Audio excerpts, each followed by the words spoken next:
রাতের সব তারারা দিনের আলোর গভীরে যেমন অস্তিত্ববান, তেমনি চলে যাওয়ার ৪৬ বছর পেরিয়ে আজও যার কথা ব্যক্তিত্বে, উপস্থিতিতে ছেয়ে রয়েছে আমাদের চারিপাশ। তিনি সুরেশচন্দ্র চট্টোপাধ্যায় ও প্রতিমা দেবীর সন্তান শ্রী বরদাচরণ চট্টোপাধ্যায়, আমাদের পরম শ্রদ্ধাভাজন। তাকে তার জন্মদিনে প্রাণ ভরা অকুণ্ঠ শ্রদ্ধার সঙ্গে মনে করার আনন্দে আমাদের এই ছোট্ট প্রয়াস। মাত্র ৫৪ বছরের জীবন পংক্তিতে তিনি রেখে গেছেন জীবনাদর্শের অনাবিল নিদর্শন, যা আজও আমাদের জীবনে চলার পাথেয়। ১৫ বছর বয়সী তীর্থপতি ইনস্টিটিউশনের মাতৃহারা কিশোর যৌথ পরিবারের নানা আনুষঙ্গিক দায়িত্ব সামলে যখন জগন্নাথ কলেজ পেরিয়ে শিবপুর ইঞ্জিনিয়ারিং কলেজে উপনীত হয়, তখনই রচিত হয়ে যায় এক মহৎ কর্মজীবনের আখ্যান। পায়ে পায়ে এগিয়ে চলার পথে স্বাধীন ভারতে তার প্রথম চাকরি পাওয়া, সততা, কর্মের প্রতি একনিষ্ঠতা দ্বারা চাকরি জীবনে পদোন্নতির সোপান বেয়ে অ্যাসিস্ট্যান্ট ইঞ্জিনিয়ারের পদ পেরিয়ে পরপর জাতীয় সড়ক শাখা এবং পূর্ত বিভাগের চিফ ইঞ্জিনিয়ার পদ অলঙ্কৃত করলেন তিনি। এরপরে ছেদ পড়ল না তার গতিময়তায়। সাবলীল কর্মমুখরতায় তিনি জয় করলেন সকল অন্তরায়। তার কর্মজীবনে কালিয়াগঞ্জ, কোলাঘাট, বালুরঘাট, জলপাইগুড়ি প্রভৃতি পশ্চিমবঙ্গের বিভিন্ন জায়গায় নানা পদে কর্মরত ছিলেন। বাইরের পৃথিবীর সঙ্গে যোগাযোগ স্তিমিত হলে ফিরে আসা একান্ত আপন নিশ্চিন্ত গৃহকোণে প্রাণের মানুষটির কাছে মনের কথা অব্যক্ত রয়ে গেলেও যিনি বুঝে যান অনায়াসেই। ফিরে আসা কবিতার কাছে রবীন্দ্রনাথের কাব্যে এক হয়ে যাওয়া দুটি হৃদয়ের দ্বৈত আবৃত্তি দিয়ে শুরু হোক শতবর্ষের পথ চলা। কর্ণকুন্তী সংবাদ। পূর্ণ জাহ্নবীর তীরে সন্ধ্যা সবিতার বন্দনায় আছি রত। কর্ণ নাম যার, অধিরথ সুতপুত্র, রাধা গর্ভজাত সেই আমি। কহ মোরে তুমি কে গো মাতো? বৎস, তোর জীবনের প্রথম প্রভাতে পরিচয় করাইছি তোরে বিশ্ব সাথে। সেই আমি আসিয়াছি ছাড়ি সদ্য লাভ, তোরে দিতে আপনার পরিচয় আজ। দেবী তব নত নেত্র কিরণ সম্পাতে, চিত্ত বিগলিত মোর সূর্যকর খাতে শৈল তুষারের মতো। তব কণ্ঠস্বর যেন পূর্ব জন্ম হতে পশিকর্ণ পর জাগাইছে অপূর্ব বেদনা।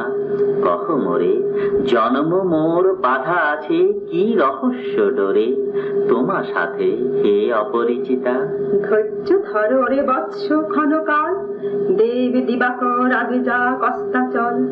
সন্ধ্যার তিনি আসুক নিবিড় হয়ে, কহি তোরে বীর কুন্তি আমি। তুমি কুন্তি অর্জুন জননী?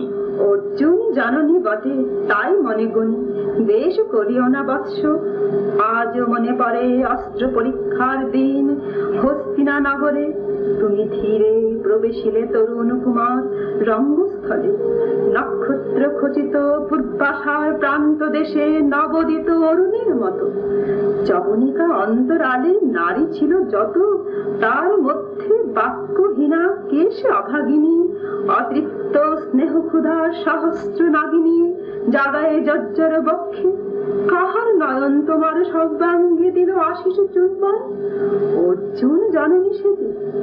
যবে কৃপ আসি তোমার পিতার নাম শুধালেন হাসি, কহিলেন রাজকুলে জন্ম নাহি যার, অর্জুনের সাথে যুদ্ধে নাহি অধিকার।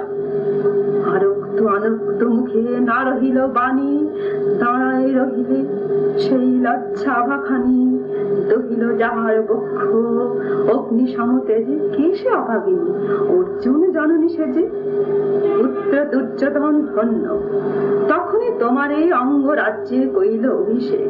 ধন্য তারে, মোর দুই নেত্র হতে অশ্রুবারে আসি, উদ্দেশ্যে তোমার শিরে উচ্ছ্বসিল আসি। অভিষেক সাথে হেন কালে করি পথ রঙ্গ মাঝে, বসিলেন সুত অধীরথ আনন্দ বিহ্বল। তখন সে রাজ সাজে, চারিদিকে কুতূহলী জনতার মাঝে। অভিষেক সিক্ত শির লুটায় চরণে, সুত বৃদ্ধে প্রণমিলে পিতৃ সম্ভাষণে। ক্রূর হাস্যে পাণ্ডবের বন্ধুগণ সবে ধিক্কারিল, সেই ক্ষণে পরম গর্বে বীর বলি, যে তোমারে ওগো বীরমণি আসিছিল, আমি সেই অর্জুন জননী। প্রণামী তোমারে আর্যে, রাজমাতা তুমি, কেন সেথায় একাকিনী? এ যে রণভূমি, আমি গুরু সেনাপতি। পুত্র, ভিক্ষা আছে, বিফল না ফিরি যেন। ভিক্ষা মোর কাছে? আপন পৌরুষ ছাড়া, ধর্ম ছাড়া আর যাহা আজ্ঞা কর দিব চরণে তোমার। এসেছি তোমারে নিতে। কোথা লবে মোরে? নিশিত বক্ষের মাঝে লব মাতৃ ক্রূরে। পঞ্চপুত্রে ধন্য তুমি, তুমি ভাগ্যবতী, আমি কুলশীলহীন ক্ষুদ্র নরপতি। মোরে কোথা দিবে স্থান? সর্ব উচ্চ ভাগে তোমারে বসাবো মোর সর্বপুত্র আগে, জ্যেষ্ঠ পুত্র তুমি। কোন অধিকার মদে প্রবেশ করিব সেথা? সাম্রাজ্য সম্পদে বঞ্চিত হয়েছে যারা, মাতৃস্নেহ ধনে তাহাদের পূর্ণ অংশ খণ্ডিব কেমনে? কহ মোরে। দ্রুতপণে না হয় বিক্রয়, বাহুবলে নাহি হারে মাতার হৃদয়, সে যে বিধাতার দান। এক ইঞ্জিনিয়ারের কর্মব্যস্ত জীবন, কিন্তু সঙ্গী ছিল আনন্দের ফোয়ারা। ও স্ত্রীর মুখে শুনুন একটি হাসির ঘটনা। কলকাতায় নানান জেলা ঘুরেও একটু যেন থিত হয়েছে ভাবলাম, কিন্তু হায় রে, অফিসের বেলায় আনাগোনা, নানান সমস্যা, অফিস থেকে অনেক রাতে বাড়ি ফেরা, ছুটির দিনেও অফিসের ফাইল দেখা, এক মুহূর্ত সময় নেই।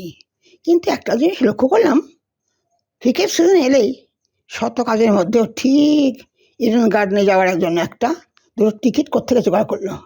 আগের দিন রাতের বেলা ট্যুর থেকে ফিরেও খেলার দিন অফিসে যাওয়ার সময়ে হাসি হাসি মেঘে বলতো, শোনো শোনো, অনেক কষ্টে একটা ম্যানেজ করেছি টিকিট, একটু ইডেনে যাব খেলা দেখতে, টিফিনটা দিয়ে যাও। আমি রেগে বলতাম, বেশ তো, তুমি না ছুটি পাচ্ছিলে না? একদিকে যেমন তিনি প্রিয়তম, অন্যদিকে তিনি স্নেহময় পিতা। দিনের কাজে আবিষ্ট হলেও সানন্দে ফিরে এসেছেন আত্মজদের কাছে। কখনো তিনি গুরু, শিক্ষাদানে থেকেছেন অটল, জীবনে চলার পথে বাৎসল্যে শাসনে শিখিয়েছেন ন্যায়, নীতি, ঔচিত্য। আবার কখনো খেলার ছলে হয়ে উঠেছেন তাদের অন্তরঙ্গ বন্ধু। এবার শুনে নেব তাদের কথা। শ্রী চট্টোপাধ্যায়ের পুত্র শ্রী কৌস্তভ চট্টোপাধ্যায় বললেন তার স্মৃতির পাতা থেকে। কনিষ্ঠ পুত্র কৌশিক আশ্রয় নিয়েছেন তার প্রিয় রবীন্দ্রনাথের গীতি পাঠে। সম্পূর্ণ অমলিন, তবে ঈষৎ ধোঁয়াচ্ছন্ন টুকরো টুকরো নানান রঙিন ছবির মনোহর মন্তাজ। সবই বড় আনন্দের, আর সবেতেই একরাশ মন কেমন। ছেলের পড়াশুনোর ব্যাপারে আনকম্প্রোমাইজিং, এতটুকুও বিচ্যুতি হলেই তিরস্কার, আবার ভালো ফল হলেই আদর, চুম। ইডেনে টেস্ট চলার সময় শিশুর মতো উৎসাহ, সকাল সকাল মাঠে হাজির। মুস্তাক আলী না গাভাস্কার নিয়ে সদা হাসি মুখে তর্ক। গাভাস্কার ভালো রান না করলেই বিকেলে মুচকি হেসে, কিরে তোর গাওয়াস্কর আজ ভালো খেলেছে। ফুটবল সিজনে হঠাৎই দুপুরে অফিস থেকে বাড়ি আসা, হাতে মোহনবাগান ইস্ট বেঙ্গলের খেলার 2টো টিকিট।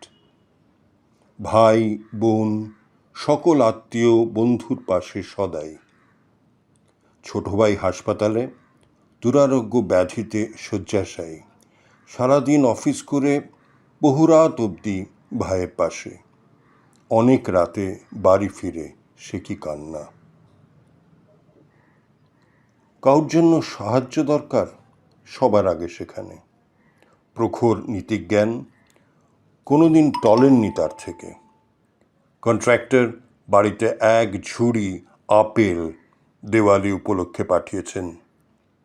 তাকে ধন্যবাদ দিয়ে একটি আপেল নিলেন, বাকি ঝুড়ি ফিরে গেল কন্ট্রাক্টরের কাছেই। ছোট কাকা চলে গেছেন, অঝরে কাঁদছেন তার বিছানার পাশে দাঁড়িয়ে। ছোট ছেলের গলায় ব্যথা কমছে না, গৃহচিকিৎসক পাত্তা দিচ্ছেন না, আরও ওষুধ চলুক। একদিন হঠাৎই অফিস থেকে তাড়াতাড়ি ফিরে আসা, গলার সোয়াব টেস্ট করতে নিয়ে যাওয়া কোলে করে। বিশেষ অনুরোধে তাড়াতাড়ি রিপোর্ট এলো, ডিফথেরিয়া। সে যুগে ভয়ঙ্কর অসুখ। সোজা নিয়ে গেলেন হাসপাতালে। 7 দিন পরে হাসি মুখে ফিরল শীর্ণ অবসন্ন ছেলে। সমস্ত বিপদে তিনিই ছাতা। আবার মন ভালো হলে উদাত্ত কণ্ঠে রবীন্দ্রনাথের কবিতা দেবতার গ্রাস। সমস্তই এক আলোর পথযাত্রী। হাসপাতালে শেষ সন্ধ্যাতেও বিচলিত। এত রাত্রিরে এখানে কেন রে, কি করছিস? বাড়ি যা, মা একলা আছেন, আমরা সবাই তো এখন একলা। নিভৃত প্রাণের দেবতা যেখানে জাগেন একা, ভক্ত সেথায় খোলদার, আজ লব তাঁর দেখা। সারাদিন শুধু বাহিরে ঘুরে ঘুরে কারে চাহিরে, সন্ধ্যাবেলার আরতি হয়নি আমার শেখা। তব জীবনের আলোতে জীবন প্রদীপ জালি, হে পূজারি আজ নিভৃতে সাজাবো আমার থালি। যেথা নিখিলের সাধনা পূজালোক করে রচনা, সেথায় আমিও ধরিব একটি জ্যোতির রেখা।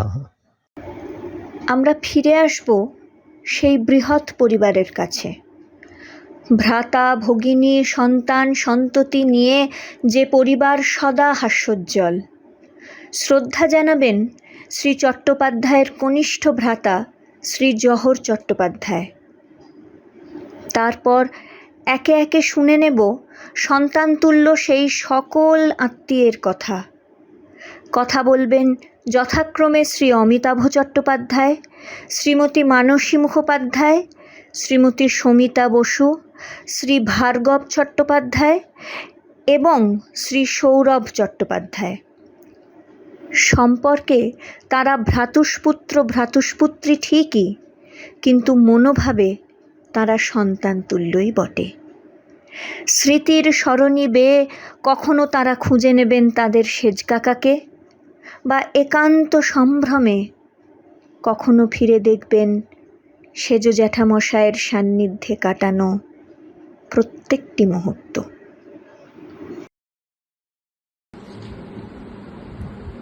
শুধু আজ এই সন্ধ্যা বাসরে আমরা এখানে সমাগত হয়েছি স্বর্গত বরদাচরণ চট্টোপাধ্যায় জন্মশতবর্ষ উদযাপনের উদ্দেশ্যে। বরদাচরণ ছিলেন স্বর্গত সুরেশচন্দ্র চট্টোপাধ্যায় ও স্বর্গীয়া প্রতিমা দেবীর তৃতীয় পুত্র। ছোটবেলা হতেই তিনি নিয়মনিষ্ঠ, পরিশ্রমী ও সৎ স্বভাবের মানুষ ছিলেন। তার সবচেয়ে প্রিয় মানুষ ছিলেন তারই জ্যেষ্ঠ ভ্রাতা স্বর্গত কবি মঙ্গলাচরণ চট্টোপাধ্যায়। পড়াশুনো ছাড়াও অন্যান্য আনুষাঙ্গিক বিষয়ে তার উৎসাহ ও যত্ন ছিল। স্বাধীনতার পরে তিনি পাবলিক ওয়ার্কস বিভাগে পশ্চিমবঙ্গ সরকারের অধীনে যোগদান করেন। তার পরিশ্রম, সততা ও অধ্যাবসায় এবং নম্র ও ভদ্র ব্যবহার তার সহকর্মী ও পরিচিত সকলের দৃষ্টি আকর্ষণ করেছিল। বরদাচরণের স্ত্রী জয়ন্তী চট্টোপাধ্যায় ছিলেন ঢাকা মুরাপাড়ার জমিদার স্বর্গীয় জগদীশ বন্দ্যোপাধ্যায়ের কন্যা। বরদাচরণের দুটি পুত্র, তারা এখন সক্ষেত্রে প্রথিতযশা। যে কতিপয় ইঞ্জিনিয়ার অক্লান্ত পরিশ্রম এবং সততার সঙ্গে কার্য সম্পাদন করে দৃষ্টান্ত স্থাপন করেছেন, তাদের মধ্যে স্বর্গীয় বরদাচরণ চট্টোপাধ্যায় প্রধান ও অন্যান্য অগ্রগণ্য। আমি তার কনিষ্ঠ ভ্রাতা হিসেবে তার আদর্শকে শ্রদ্ধা জানাই। আমার জীবনে আদর্শ ও পরম শ্রদ্ধার পাত্র ছিলেন সেজ কাকা বরদাচরণ চট্টোপাধ্যায়। সেজ কাকা ছিলেন বাবার প্রিয়তম ভাই। বাবার লেখক জীবনের অনুপ্রেরণায় উনি অনেক দিয়েছেন।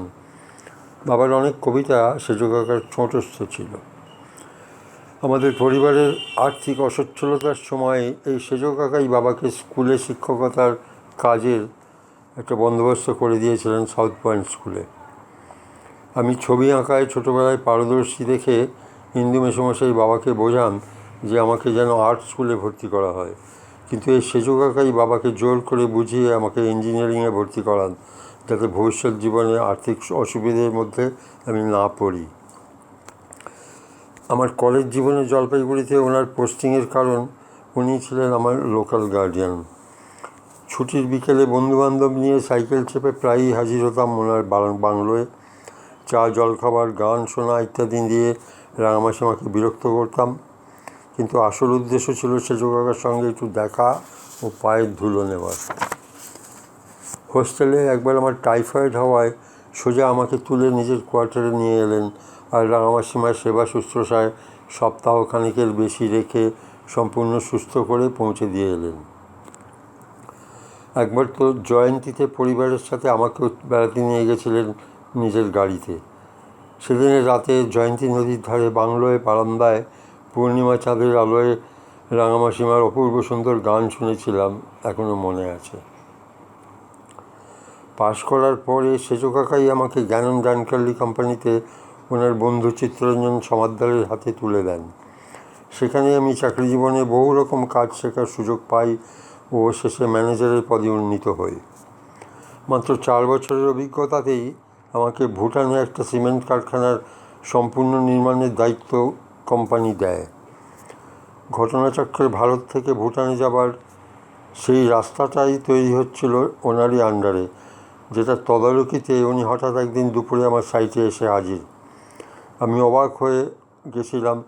ওনাকে অফিসে বসিয়ে চা খাইয়ে তারপর সাইটে ঘুরে কাজ দেখাতে নিয়ে গেলাম।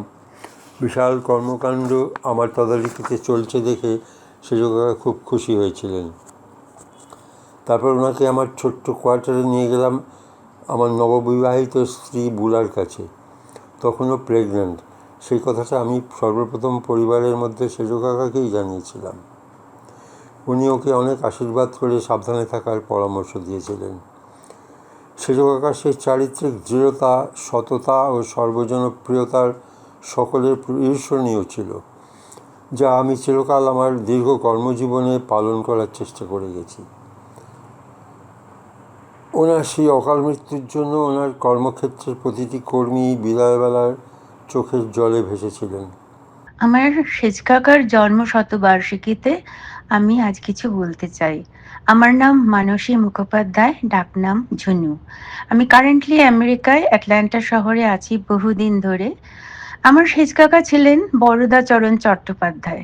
ওনার কথা বলতে গেলে আমার অনেক কথা মনে পড়ে যায়। আমি অবশ্য আমার খুব একটা কাছাকাছি থাকতে পারিনি, কারণ আমি থাকতাম আমার দাদু দিদিমা মানে আমার মায়ের বাবা মার সঙ্গে, কিন্তু প্রায় যেতাম 26/3 হিন্দুস্তান পার্কের বাড়িতে যেটা আমার দাদু মানে আমার বাবার বাবা তৈরি করেছিলেন। মোড়ের ওপরে খুব বড় সুন্দর বাড়ি ছিল। ওখানে গেলে আমার কাজিনদের সঙ্গে দেখা হতো আর খুব মজা হতো। আমার মনে পড়ে ওখানে গেলে দেখতাম আমার জ্যাঠামশাই, আমার বাবা আর সেজ কাকা বসবার ঘরে বসে অনেক রকম বিষয় নিয়ে আলোচনা করতেন। সেই সব আলোচনা অনেক সময় তুমুল তর্কের পর্যায়ে চলে যেত। অবশ্য সিরিয়াস ঝগড়া কখনো হয়নি। আমার সেজ কাকা খুব স্পষ্ট বক্তা ছিলেন। যা উনি ভাবতেন সেটা একদম স্পষ্ট বলে দিতেন। আর একটা কথা মনে পড়ে যে আমার যখন 18 বছর বয়স একটা অ্যাক্সিডেন্ট হয়েছিল, আমার সিরিয়াস অ্যাক্সিডেন্ট। তো উনি এসে আমার মাথার কাছে বসে মাথায় হাত বুলিয়ে দিয়েছিলেন। চোখ দিয়ে ঝরঝর করে জল পড়ছিল। আর উনি বলছিলেন যে এমন সুন্দর ফুলের মতো একটা মেয়ে কেন ভগবান এমন করলেন।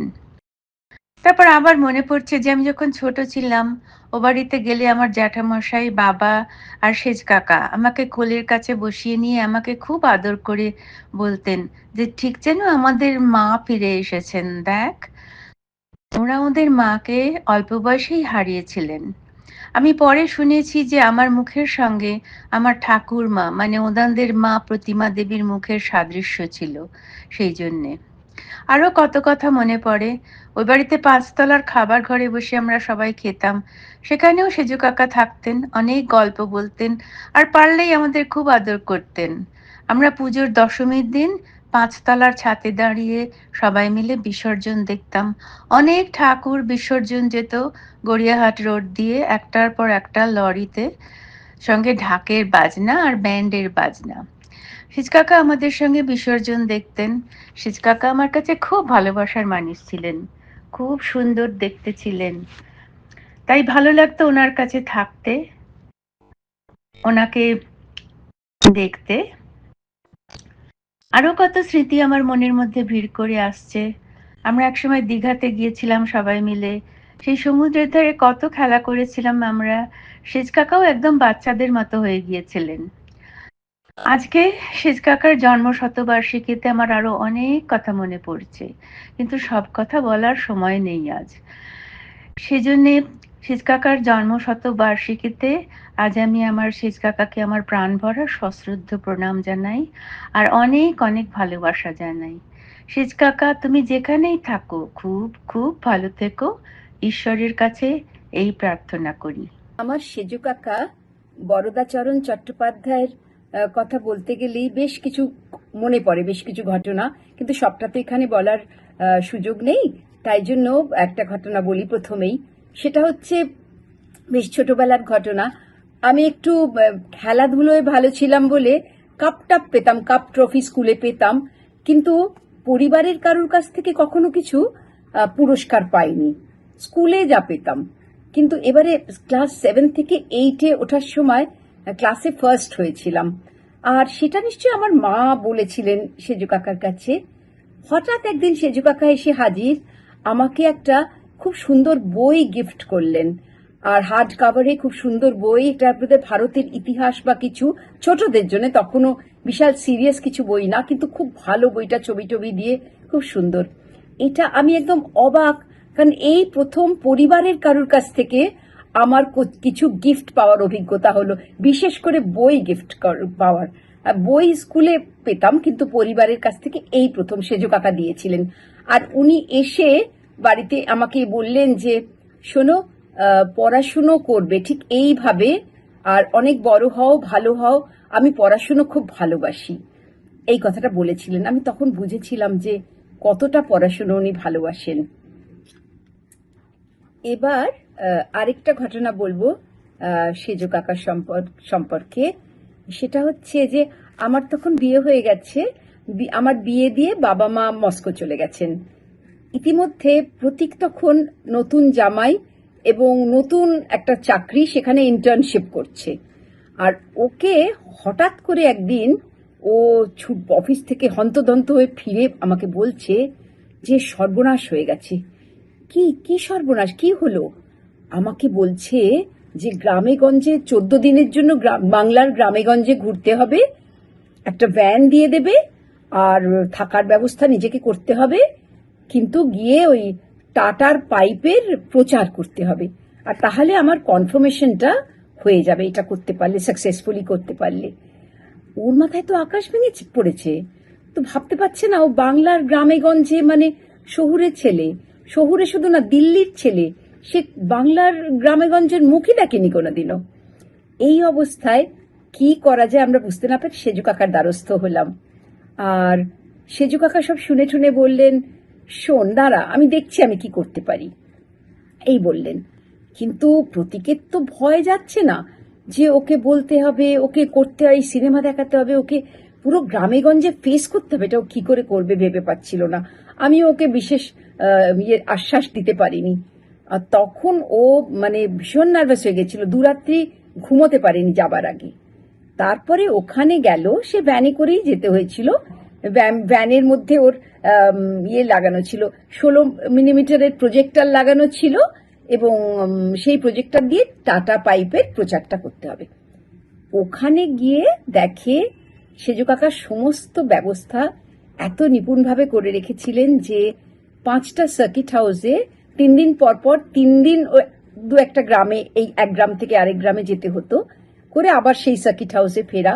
সেখানে সমস্ত সুন্দর ব্যবস্থা, খাওয়া দাওয়ার অসুবিধে নেই, ব্রেকফাস্ট, লাঞ্চ সবকিছু ছিল, পরিষ্কার বিছানা, সবকিছু করে প্রতীক ওখানে থেকে টেকে সন্ধ্যাবেলা ওকে বেরোতে হতো, 5টা থেকে 8টা 9টা অবধি সিনেমা দেখাতো গ্রামবাসীদের। সেই সব করে টোরে এত আশ্বস্ত হলো আর এত আপ্লুত হলো যে প্রায় ট্রিপ এক্সটেন্ড করে আর কি ছিলেন। তো এই রকমই মানুষ ছিলেন উনি, প্রত্যেকের বিপদে আপদে সব সময় পাশে থাকতেন। তাই তাকে আজকে সশ্রদ্ধ প্রণাম জানাই আমার তরফ থেকে এবং প্রতীকের তরফ থেকে। স্বর্গীয় বরদাচরণ চট্টোপাধ্যায়ের জন্ম শতবার্ষিকী উপলক্ষে বলতে হলে অনেক কিছু বলতে হয়, তাই আমি অল্প দু কথা বলে শেষ করব। উনি হন আমাদের সেজু কাকা, আর আমি ওনার মেজো দাদার ছেলে ভার্গব। আমরা সব খুড়তুতো জেঠতুতো ভাই বোনেরা ওনার পরম স্নেহধন্য হবার সৌভাগ্য অর্জন করেছিলাম। এক কথায় বলতে গেলে তিনি ছিলেন যেমন সুপুরুষ, তেমনি অমায়িক, ভদ্র, মিষ্টভাষী এবং হাসি দিয়ে জগৎ জয় করতে পারতেন। কর্মক্ষেত্রে তিনি ছিলেন অতি বড় মাপের মানুষ। পিডব্লিউডির মতো গভর্নমেন্টে ডিপার্টমেন্টে সর্বেসর্বা চিফ ইঞ্জিনিয়ার, কর্মরত অবস্থাতেই আমাদের ছেড়ে চলে যান। তার প্রচুর গুণের মধ্যে একটি ছিল কবিতা আবৃত্তি। অসাধারণ আবৃত্তির আর কবিতা পাঠ করতেন। প্রমিত উচ্চারণে অনুভূতিযুক্তভাবে সবাইকে ধরে রাখতে পারতেন এক অনন্য বন্ধনে আবদ্ধ করে। তার দেবতার গ্রাস কবিতা আবৃত্তি শুনে সবাই চমৎকৃত হয়ে যেতেন। সেই আবেগ, অনুভূতি, শ্রুতিমধুর পাঠ শুনে আমরা রবি ঠাকুরের লেখা ভালোবাসতে শিখেছিলাম সেই ছোটবেলায়।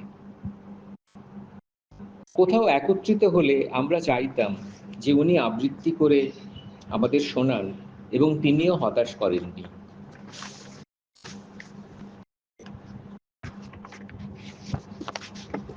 মনে পড়ে রবিবাসরীয় আড্ডা বসত জ্যাঠামশাইয়ের বাড়িতে, যেখানে বাবা কাকারা থাকতেন। এমন একটি আড্ডায় তার মুখে শুনেছিলাম যে নন্দন সাংস্কৃতিক কেন্দ্রর প্রাথমিক পরিকল্পনা প্রস্তুত করার সময় শ্রী সত্যজিৎ রায়ের বাসভবনে গিয়ে আলোচনা করেছিলেন গভর্নমেন্টের চিফ আর্কিটেক্টকে সঙ্গে নিয়ে, এবং অনেক আলোচনা হয়েছিল, বন্ধুত্বের সম্পর্ক স্থাপিত হয়েছিল দুজনের। নন্দনের লোগো সত্যজিৎ রায় সেই সময় বানিয়েছিলেন। সেই স্মৃতিচারণ করতে করতে তিনি হেসে বলেছিলেন যে কোনোদিন সত্যজিৎ রায়ের নিকটে বসে কথা বলবেন ভাবেননি, এবং তখন তার যে সহজ সরল হাসি মুখে ছিল তা আজও ভুলতে পারিনি। এটুকু বলে আমি আমার কথা শেষ করব। প্রয়াত বরদাচরণ চট্টোপাধ্যায়কে শত শত প্রণাম, সবাইকে ধন্যবাদ, আর তার নিকটতম সবাইকে আমার প্রণাম, শুভেচ্ছা, ভালোবাসা জানাই। শ্রী বরদাচরণ চট্টোপাধ্যায় অর্থাৎ আমাদের সেজু জ্যাঠামশাই এমন একজন মানুষ ছিলেন যার সম্বন্ধে যতই বলা যাক না কেন সেটা খুবই অল্প হবে, যথেষ্ট হবে না। উনি অত্যন্ত সৎ, আমার দেখা অত্যন্ত সৎ, নির্ভীক, স্পষ্টবক্তা মানুষ ছিলেন। আমি অত্যন্ত শ্রদ্ধা করতাম তাকে। তার কথা বলতে গেলে আমাকে সবার আগে বলতে হবে, তিনি না থাকলে আমি হয়তো আজকে আর ডান চোখে দেখতেই পেতাম না। আমার মনে আছে 1975 সালের 2 মে আমার চোখের ডান চোখটা লাল হয়ে জল পড়তে লাগলো, যতে অসম্ভব যন্ত্রণা, চোখে দেখতে কম দেখছি। তখন মা আমাকে নিয়ে গেছিলেন একজন চোখের ডাক্তারের কাছে, সে কিছু ওষুধপত্র দিয়ে ছেড়ে দিয়েছিল। বাড়ি ফিরে আসার পর মার কাছ থেকে সেজ জ্যাঠাইমা শুনে সেজ জ্যাঠামশাইকে ঘটনাটা বল। সেজ জ্যাঠামশাই পরদিন সকালবেলায় আমাকে ঘুম থেকে তুলেই আমি বাবা সেজ জ্যাঠামশাইয়ের অত্যন্ত ঘনিষ্ঠ একজন মেডিকেল কলেজে ডাক্তার ছিলেন, তার নামটা আমার এখন মনে পড়ছে না, তাকে নিয়ে মেডিকেল কলেজে তখনকার নামকরা চোখের ডাক্তার বলাই মিত্রর কাছে নিয়ে যান। বলাই মিত্র দেখে বলেন যে ওরে বাবা একদম ঠিক সময় এসছেন, আজ 1 2 দিন দেরি করলে চোখের দৃষ্টিটাই চলে যেত। যাই হোক, এখন 3 দিন জেন্টিসিন বলে একটা ইঞ্জেকশন সরাসরি চোখে দিতে হবে, আপনারা এক্ষুনি ইঞ্জেকশনটা নিয়ে আসুন, আমি এক্ষুনি দেওয়ার ব্যবস্থা করছি। তাই শুনে বাবার সেজু জ্যাঠামশাই বিভিন্ন জায়গায় খোঁজ করে ওই ওষুধটা কোথাও পাননি, পেয়েছি ওই ওষুধটা একমাত্র পাওয়া যাচ্ছিল ফ্র্যাঙ্ক ক্রজে, কিন্তু তখন ওখানকার কর্মচারীরা দরজার সামনে বসে ধর্মঘট করছিল, কাউকে দোকানে ঢুকতে দিচ্ছিল না। বাবার কাছে শুনেছি সেজু জ্যাঠামশাই বলেছিলেন, তোমরা আমাকে ঢুকতে দাও, নয়তো আমি তোমাদের মারিয়ে ঢুকবো ভেতরে, এই ওষুধ আমাকে আজ নিতেই হবে। তো যাই হোক, সেই ওষুধ নিয়ে আসার পরে বলাই ডাক্তার মিত্র সরাসরি ওই ওষুধ আমার এই চোখে ইনজেক্ট করেন। তার পরবর্তী 3 দিন আমার মেডিকেল কলেজে আবার যেতে হয়েছিল, সেটাও ওই সেজু জ্যাঠামশাইয়ের অফিসের গাড়িতে করেই গিয়েছিলাম, এবং এই সুবাদে আমার চোখের দৃষ্টি বেঁচে যায়। এই হচ্ছে আমাদের সেজু জ্যাঠামশাই। আত্মীয়তা কেবল রক্ত দ্বারাই বিচার্য নয়, অনেক সময় আত্মার বন্ধনেও আত্মীয় হওয়া যায়। জীবনের অস্থির সময় যে আত্মীয় কেবল আত্মার যোগাবেগে হয়ে ওঠেন অগ্রজ, অটল দীপশিখার মতো দেখিয়ে দেন সঠিক দিশা, এবং অন্যদিকে বয়ঃসন্ধির স্বাভাবিক বিহ্বলতায় পিতৃসম যে আত্মীয় হয়ে উঠেছিলেন শ্রদ্ধা ও ভালোবাসার সঙ্গমস্থল, শুনে নেব তাদের স্মৃতিচারণ। স্মৃতিকথায় মাতা ও কন্যা শ্রীমতী ইলা মুখোপাধ্যায় ও শ্রীমতী শর্মিষ্ঠা ভট্টাচার্য, এবং তারপর শুনে নেব শ্রী রানা বন্দ্যোপাধ্যায়ের শ্রদ্ধাঞ্জলি।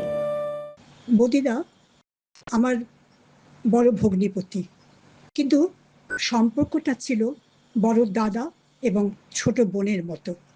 হিন্দুস্তান পার্কে তখন আমরা থাকি, মা আর আমরা 3 অবিবাহিতা বোন।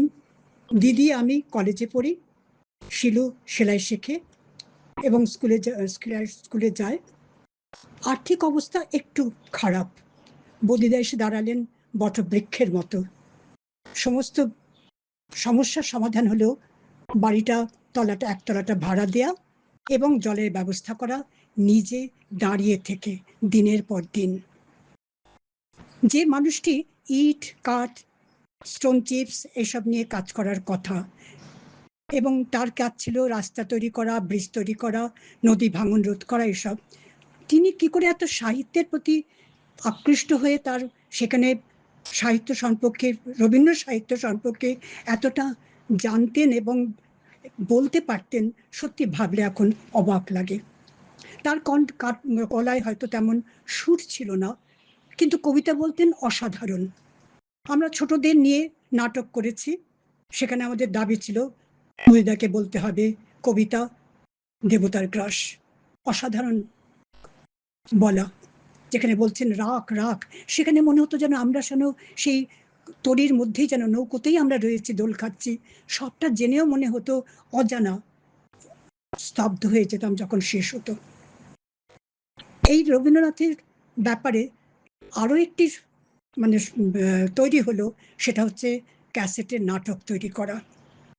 কর্ণকুন্তির সংবাদ, কর্ণের ভূমিকায় বদিদা বরদাচরণ চট্টোপাধ্যায়, কুন্তির ভূমিকায় জয়ন্তী চট্টোপাধ্যায়। অসাধারণ তৈরি হলো। আমরা প্রেরণা পেলাম কি করে রবীন্দ্র সাহিত্য পড়তে হয়, রুচি তৈরি হলো বদিদার কাছ থেকেই। এই মানুষটি মানুষের পাশে সবসময় দাঁড়াতেন, বিচার করতেন না। সেটা জানতে পেলাম যখন তিনি নেই, তখন সবাই যারা নাকি কাজ করতো, ড্রাইভার, ক্লিনার, পিয়ন, তারা এসে বলতো সাহেব চলে গেলেন, আমাদের কে দেখবে। সত্যি আমরা অসহায় হয়ে গিয়েছিলাম, এত অসময়ে তিনি চলে গিয়েছিলেন। তার আরেকটা গুণ ছিল যে তিনি খুব হাসি খুশি ভীষণভাবে ভালোবাসতেন, করতেনও, কিন্তু তাস খেলার সময় ভীষণভাবে তিনি রেগে যেতেন যদি কেউ একটু এদিক ওদিক ইশারা টিশারা করতো। কিন্তু সেই মানুষটিকেই আবার দেখতাম যখন আসতেন আমাদের এতে কি বলে ভাইফোঁটাতে, ঢোকদুরস্ত পাজামা পাঞ্জাবি পরে আমি বদিদাকে ভাইফোঁটা দিয়েছি হিন্দুস্তান পার্কে। প্রণাম করলে তিনি খুব হেসে বলতেন, আশীর্বাদই ভরসা। না, পুরস্কারটা পেতাম পরে, খুব সুন্দর মুর্শিদাবাদ সিল্কের শাড়ি। বদিদার মধ্যে অদ্ভুত একটা ব্যাপার ছিল, সেটা হচ্ছে এত বড় পোস্টেও তিনি কখনো তার মধ্যে কোনো উন্নাসিকতা, একটু গর্বিত ভাব কখনো দেখিনি। অত্যন্ত সহজ সাধারণ জীবনযাপন, পোশাক আশাক, চলাফেরা, সব কিছু। আমি যখন বাড়িতে ভবানীপুরে বাচ্চাদের পড়াই শুনতে পেয়ে খুব খুশি হয়েছিলেন, এবং সেখান থেকে আমার অর্জিত অর্থ থেকে বদিদাকে একটা আফটার শেভ লোশন প্রেজেন্ট করেছিলাম। খুব সম্ভবত তখন বেরিয়েছে পার্ক অ্যাভিনিউ, নতুন বেরিয়েছে, কারণ অ্যাকোয়াভালওয়াই ছিল তখন, কিন্তু পার্ক অ্যাভিনিউটা দেয়াতে খুব খুশি হলেন। কিন্তু অফিসে কিন্তু কখনো মেখে যেতেন না, এত সাধারণ তার জীবনযাপন ছিল। আজকের আমরা কি বলবো আধুনিক জগতে পা দেখছি, এখন প্রযুক্তির যুগ, মহাকাশ থেকে পৃথিবীতে মানুষের পদচারণা হচ্ছে, হবে আরও। কিন্তু আমি আমার শৈশবের কল্পজগতের মধ্যেই থাকতে চাই, যেখানে আমি বিশ্বাস করতাম যে পৃথিবী ছেড়ে যারা যায় তাদের মধ্যে অনেকে না নক্ষত্র হয়ে যায়, শুধু তাদের খুঁজে নিতে হয়। আজকে মনে হচ্ছে বদিদাকে স্মরণ করে আমি যে তার কাছে কতভাবে ঋণী, এই বলতে পারার সুযোগটুকু আমি পেলাম আজকের দিনে। বদিদা, প্রণাম। আমার ছোটবেলার স্মৃতি সবার মতোই অনেক ও ভিন্ন স্বাদের। 15D হিন্দুস্তান পার্ক ও 26/3 এই দুটো ঠিকানা ও বদিদা নেশায় ডিপলি কানেক্টেড। কোনো একটা বছরে দুর্গাপুজোর সময় বদিদা মেশাই, বাপ্পা দাদা ও আমাকে ফিয়েট গাড়ি ড্রাইভ করে নিয়ে গেছিলেন মুক্ত দলের পুজো দেখতে। সে এক দারুণ এক্সপিরিয়েন্স। লিলি পুলে গিনিপিগ বা খরগোশকে দেখা, আর কাগজের মোড়কে ঝাল নুনের সাথে চিনেবাদাম খাওয়া, এ ছিল আজকালের ভাষায় ট্রিট। বদিদা মেশায়ের কথা বললেই অনেক অন্য নাম চলে আসে, বারিন জেঠু অন্যতম। লোকাল ট্রেনে আমরা 3 জন বারুইপুর গেছিলাম, আর দারুণ মজা হয়েছিল। তার কবিতা আবৃত্তির কথা এখনো মনে আছে। সম্ভবত রাজা ওইদিপাউস প্রথম শুনেছিলাম 26/3। একজন উদার মনস্ক প্রাণবন্ত মানুষ ছিলেন তিনি, এবং কয়েন করতে পারতেন নতুন টার্মস, যেমন কেলেঙ্করিয়াস ও আরো কত কি। A true gentleman with a heart of gold, আমার বদিদা নেশাই। Our Bishmoshai, late Borodacharan Chattopadhyay, was quintessentially a Bengali erudite gentleman. His passion for literature poetry, art, was known to all of us. I remember a small anecdote wherein Kaka would often say that he was so grateful to Pishumoshai for forcing him to buy the Sunny Park apartment, which he was very reluctant to buy. Only in the years that followed, it appeared that it was one of the best decisions as the appreciation of the property went up manifold. On a lighter note, I remember that Pishumoshai was a preferred partner in all the cards game which took place in Hindustan Park. To sum it up, Pishumoshai was a person who had a lot of compassion, empathy, and would be happy to give any advice that anybody wanted. He will always be remembered as a wonderful human being. We will miss him always. যৌথ পরিবারে একই সঙ্গে বড় হয়ে ওঠা ভ্রাতা ভগিনীদের মধুর স্মৃতিকথা শুনে নেব এবার। শ্রদ্ধা জানাবেন শ্রীমতী ইন্দ্রাণী কৃষ্ণ আয়ার। মামার স্মৃতি আজও যার কাছে বড় বাৎসল্য মুখর।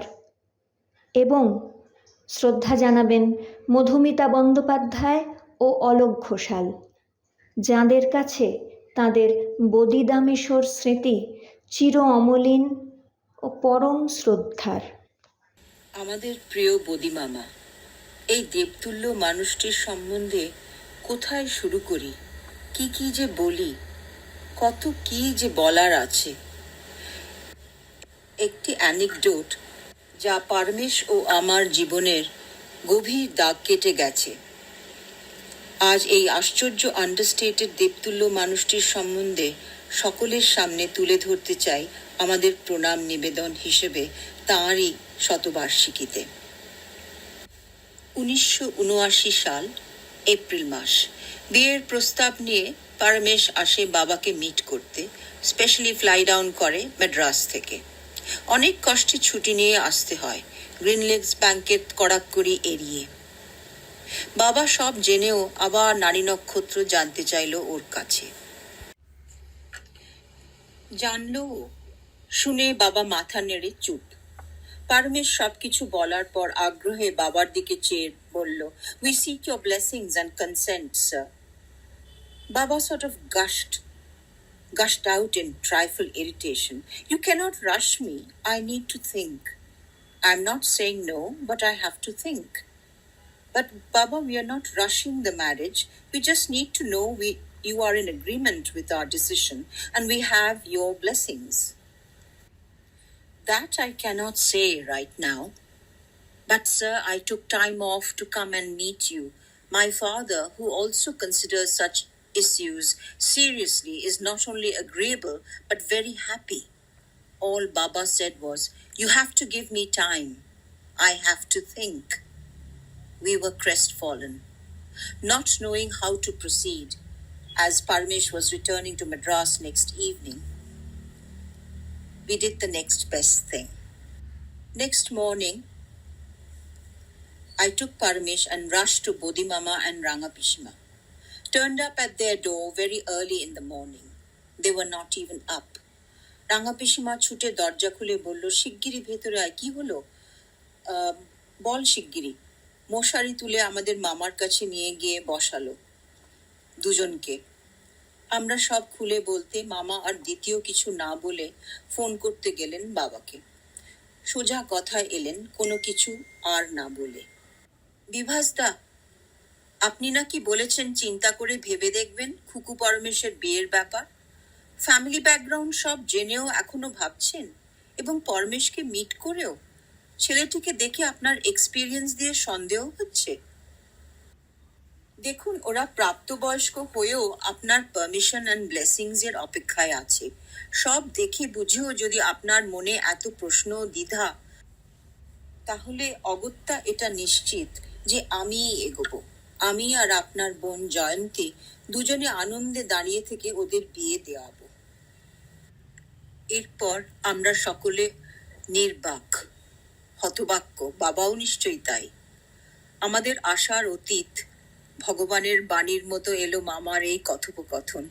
পরের দিনই বাবা ভাবনা চিন্তা ছেড়ে বর্জন করে বিয়ের তারিখ ঠিক করলো। মামা, তোমার ঋণ পরিশোধ করি কেমন করে? তোমার ঋণে আমরা চিরদিন ঋণী। All I can say is that here is a man for all seasons. আমাদের সশ্রদ্ধ সহস্র প্রণাম। এই প্রণম্য দেবতুল্য মানুষটির কিসের এত তাড়া ছিল আমাদের ছেড়ে যাবার? Hello everyone, I'm Madhumita Banerjee ওরফে বুবু, speaking from Princeton, New Jersey, USA. আমি হলাম বাপন দাদা ও বাপ্পার আপন মাসি, রানী মাসির মেয়ে, এবং আজ মেসোমশাইয়ের স্মৃতিচারণা করতে পেরে আমি সত্যি নিজেকে ধন্য মনে করছি। কোথায় শুরু করব? মেসোমশাই was such a wonderful, loving person, gentle, kind, caring and full of warmth. খুব অল্প বয়সে উনি পৃথিবী ছেড়ে চলে গেছেন, কিন্তু ওনার memory still so alive in my heart. ওনার কথা ভাবতেই প্রথমে মনে পড়ে যায় from my childhood. I don't ever remember seeing him angry or cross. He had a heart of gold and a calm dignity that drew everyone to him. মেসোমশাই ছিলেন অসাধারণ শান্ত, সৌম্য, স্নেহময় একজন মানুষ। আর সেই সঙ্গে ওনার সেন্স অফ হিউমারও কিন্তু খুব ছিল, যা দিয়ে উনি সকলকে হাসিয়ে মন জয় করে ফেলতেন খুব তাড়াতাড়ি। আজও যখন গ্রেস, কাইন্ডনেস কথাটা ভাবি, ওনার চেহারাটাই মনে পড়ে যায়। ওনার ছিল মনের দৃঢ়তা ছিল এবং নিয়ম শৃঙ্খলা বোধ ছিল, এবং সেই সঙ্গে অন্যের প্রতি দরদ ও ভালোবাসা সবই ছিল। He was always radiating warmth, not just to his wife and his two boys whom he adored, but to all of us in the extended family as well. উনি পেশা ইঞ্জিনিয়ার ছিলেন and held a high rank in the government of West Bengal, but he was also someone with a deep appreciation for art and literature. I still remember his poetry recitations at our Mamar Bari in Hindustan Park, especially when he and Rangamashi once performed Korno Kunti Shangbad. It's still etched in my memory, even though it was from decades ago. He had a flair for expressions, he could modulate his tone, and the entire family, our Dida, aunts, and all uncles, we would all sit together and we'd listening and laughing at his jokes. Mostly Shonibare, all our Saturday meetups at Mamar Bari. Those were really happy times. I also remember how he used to take Bappa and all of us cousins on winter outings after school was done. South Point থেকে আমরা সব পড়তাম। Winter ডিসেম্বরে হয়ে শেষ হলে উনি আমাদের সবাইকে নিয়ে কত জায়গায় বেড়াতে গেছেন। I remember places like Bandel Church, তারপরে কামারপুকুর, জয়রামবাটি, তারপর দুর্গাপুজো দর্শন, many other places, all in his beloved Fiat Gari, which he so loved, Kalo Fiat Gari. And we were very excited for those trips. He made sure that everyone had a wonderful time and a good time. খুব ছোটবেলা আমরা একবার মনে পড়ছে আমাদের দিদাকে নিয়ে আমরা দার্জিলিং, দীঘা ইত্যাদি বেড়াতে গেছি। আমার বেশ মনে পড়ে যাচ্ছে। মেসোমশাই সুন্দর দেখে পিডব্লিউডি বাংলো ঠিক করে দিতেন এবং ফোন করে জেনে নিতেন আমরা কেমন আছি, so that our stay is comfortable. এরমই মানুষ ছিলেন উনি। শিলিগুড়িতেও ওনার বাড়িতে গেছি কয়েকবার, তখন আমি অনেকটাই ছোট। রাঙামাসি আমাদের কত যত্ন করতেন, বাপ্পার সঙ্গে খেলতাম সামনের সুন্দর বাগানে। Both my parents, my mom, my baba, respected and adored him deeply. My mother often said that since she lost her father in childhood, Meshomoshai was like a father figure to her and to her younger sisters when they came to live in Kolkata. And that love and respect they shared, that's truly special. To me, Meshomoshai will always remain a symbol of grace, kindness, and strength, a man who lived with humility and love. নমস্কার, সবাইকে শুভেচ্ছা জানিয়ে শুরু করছি রাজু, মুম্বাই থেকে। Thanks to this thoughtful initiative taken for marking the centenary of Shorgio Sri Boroda Charan Chattopadhyay, born on this day a century back. He was a distinguished engineer, and that too a very civil one, who rose to prominence in his career as Chief Engineer Roads in West Bengal PWD. But for us, he was our very own fun-filled, joyous person, fondly referred as Bodhida Meshomoshai. While many thoughts and emotions gather in mind, his completeness and fullness of life are probably the strongest ones. His passion for good education, building people's lives and career around education, and most importantly, maintaining the highest degree of ethics and morality in all walks of life was exemplary and was easily the most noticeable one. In that context, we all know the enormous amount of stress he went through in his professional life to maintain ethics and morality. Coming to the more softer sides of his life, he was an avid sports lover and had a great taste for literature, good music and food. Whether it was his views on cricket commentary of Beri Sharbadhikari or East Bengal versus Mohun Bagan on football, Meshomoshai was a keen follower of sports. On a lighter note, I recall him once saying that he ceased to be a Mohun Bagan supporter once he found out that the then PWD minister, Mr. Jatin Chakraborty, was a big Mohun Bagan fan himself.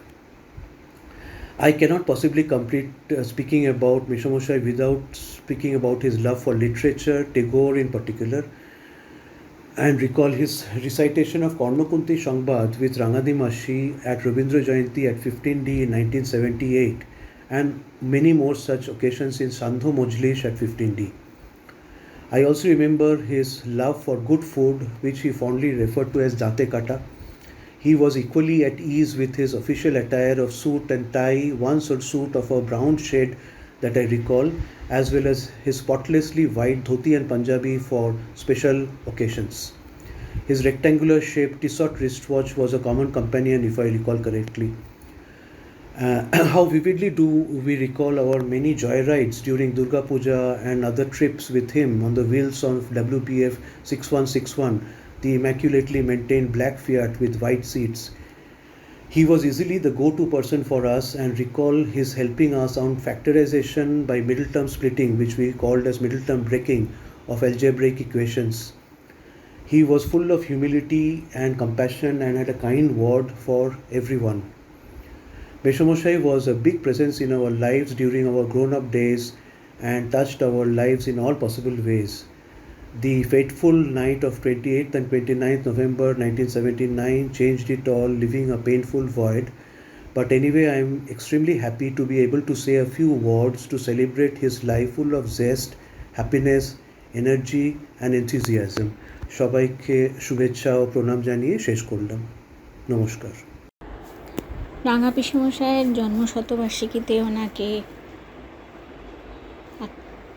আমার শ্রদ্ধেয় প্রণাম জানিয়ে ওনার কিছু কিছু স্মৃতি আমি সবার সঙ্গে শেয়ার করছি। যদিও ওনার সঙ্গে আমার স্মৃতি খুবই কম, কারণ আমরা বছরে একবারই যেতাম কলকাতায়, ওটাই আমাদের অ্যানুয়াল ট্রিপ হতো। আর তখন ওনার সাথে দেখা হতো 15D হিন্দুস্তান পার্ক দিদার বাড়িতে, সেখানে আমরা সবাই জড়ো হতাম। ওনার সেই হাসি মুখ আমার বারবার মনে পড়ে, দিদার খাটে বসে দিদার বালিশে হেলান দিয়ে আধশোয়া অবস্থায় ওনার সেই হাসি হাসি মুখটা। মার হাতের পান খেতে খুব ভালোবাসতেন, মা সেই পান সেজে দিত আর উনি খেতেন আর সবার সঙ্গে গল্প করতেন। বাবার কাছেই যেটুকু ওনার বেশি শোনা আমার যা কথাবার্তা, সেটা এত বড় একটা পোস্টে থেকেও উনি এত নম্র ধীর স্থির ছিলেন, যেটা আমার জীবনের একটা আদর্শ ছিল। কোথাও আমি ভাবতাম যে ওনার মতন আমি শান্ত ধীর স্থির একেবারে একটু চুপচাপই থাকবো। জানি না আমি কত হতে পেরেছি, তবে আমি চেষ্টা করেছি কি ওনাকে আদর্শভাবে নিজের জীবনে নিয়ে চলার। বাবার কাছে জেনেছিলাম যে উনি আমাকে খুবই ভালোবাসতেন, আমিও ওনাকে ভীষণ শ্রদ্ধা করতাম। যদিও ওনার সঙ্গে আমার খুব একটা ইন্টারাকশন হয়নি, তবে এটা জানতাম যে বাংলা ভাষায় যে কথাটা বলতাম সেটাতে হয়তো কোথাও একটু রাজস্থানের টান থাকতো।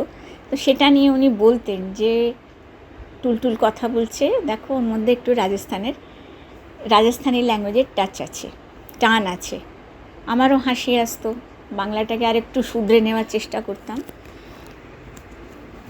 এইটুকুই আমার স্মৃতি। হঠাৎ করে যখন ওনার চলে যাবার খবরটা আমি পেয়েছিলাম, আমি জানি যে বাবা তো খুবই ভেঙে পড়েছিল, আমরা সবাই একদম হতবাক হয়ে গেলাম। কিন্তু ওই হচ্ছে যে সময়ের আগে সবাই হার মেনে যায়, আমরাও হার মানি। উনি যেখানেই আছেন উনি যেন ভালো থাকেন, খুব ভালো থাকেন। আমার ওনাকে বারবার শ্রদ্ধেয় প্রণাম জানিয়ে আমি এখানেই আমার বলাটা শেষ করছি। রবীন্দ্রনাথ বলেছিলেন, জীবনের সহিত যা বহমান থাকে তাই সাহিত্য। প্রিয় মানুষেরা প্রত্যেকে তাদের দাদাকে, তাদের কাকাকে বা মেসোকে একাত্ম হতে দেখেছেন সাহিত্যের সঙ্গে। ব্যক্তিগত জীবনে তিনি ছিলেন কাব্যপ্রেমিক। জীবন থেকে জীবনোত্তরের গল্প উঠে আসে তাঁর সাহিত্য যাপনে। আমরা খুব সহজেই খুঁজে পাই এমন একটা কণ্ঠস্বর যাকে ইংরেজিতে বলা যেতে পারে লার্জার দ্যান লাইফ। ত্রাণ। এ দুর্ভাগ্য দেশ হতে হে মঙ্গলময়, দূর করে দাও তুমি সর্বতুচ্ছ ভয়, লোক ভয়, রাজ ভয়, মৃত্যু ভয়। দীন প্রাণ দুর্বলের এ পাষাণ ভাব, এই চির পেশন যন্ত্রণা, ধূলিতলে এই নিত্য অবনতি, দণ্ডে পলে পলে এই আত্ম অবমান, অন্তরে বাহিরে এই দাসত্বের রজ্জু, ত্রস্ত নতশিরে সহস্রের পদপ্রান্ত তলে বারংবার মনুষ্য মর্যাদা গর্ব চির পরিহার, এ বৃহৎ লজ্জা রাশি চরণ আঘাতে চূর্ণ করি দূর করো। মঙ্গল প্রভাতে মস্তক তুলিতে দাও অনন্ত আকাশে, উদার আলোক মাঝে উন্মুক্ত বাতাসে। গ্রামে গ্রামে সেই বার্তা রটি গেল ক্রমে, মৈত্র মহাশয় যাবে সাগর সঙ্গমে তীর্থ স্নান লাগি। সঙ্গী দল গেল জুটি, কত বাল বৃদ্ধ নর নারী, নৌকা দুটি প্রস্তুত হইল ঘাটে। পুণ্য লোভাতুর মোক্ষদা কহিল আসি, হে দাদা ঠাকুর আমি তব হব সাথী। বিধবা যুবতী দুখানি করুণ আখি, মানে না যুগতি, কেবল মিনতি করে। অনুরোধ তার এড়ানো কঠিন বড়, স্থান কোথায় আর? মৈত্র কহিলেন তাকে, পায়ে ধরি তব। বিধবা কহিল কাঁদি, স্থান করিলব কোন মতে এক ধারে। ভিজে গেল মন তবু দ্বিধাবরে তারে শুধালো ব্রাহ্মণ, নাবালক ছেলেটির কি করিবে তবে? উত্তর করিল নারী, রাখাল সে রবে আপন মাসির কাছে।